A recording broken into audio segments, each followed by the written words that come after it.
Good morning. Philippians chapter 4, verse 14 is sort of the bookend. The beginning portion of Philippians, he thanked them for their partnership in the gospel. And now we get to how we know that partnership in the gospel dealt with their financial support of him. He begins this section in verse 14, a short verse this morning. Yet it was kind of you to share. And the word that is used for share there comes from koinonia, koinoneo. It's the idea of share together. It was kind of you to share with me, share together my trouble. He says, my trouble. The word for trouble is translated sometimes as anguish, as tribulation. It has the idea of an affliction that's come upon you. What's Paul's affliction? Well, his affliction is he's in prison. And as a prisoner, he is not going to be someone that is forgotten in prison. Instead, he's going to be remembered by his friends, the Philippians. Think of Galatians chapter 6, where Galatians chapter 6, verse 2, we read, bear one another's burdens and so fulfill the law of Christ. Bear one another's burdens and fulfill the law of Christ.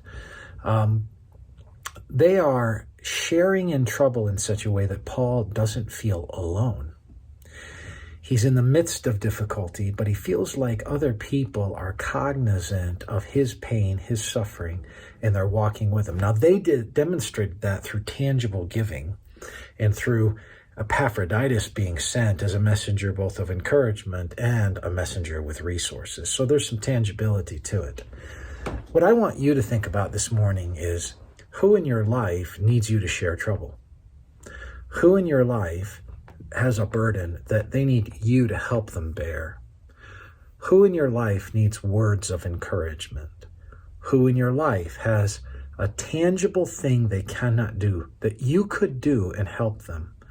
Who in your life has maybe something that is going to take a little while to get done and they need your assistance? Whether it's through a knowledge or skill that you have, or whether it's through means that you have, maybe it's financial means that you have, but you can come alongside and render them aid. In that way, you can be neighborly, but neighborly with an eye to bearing their burden.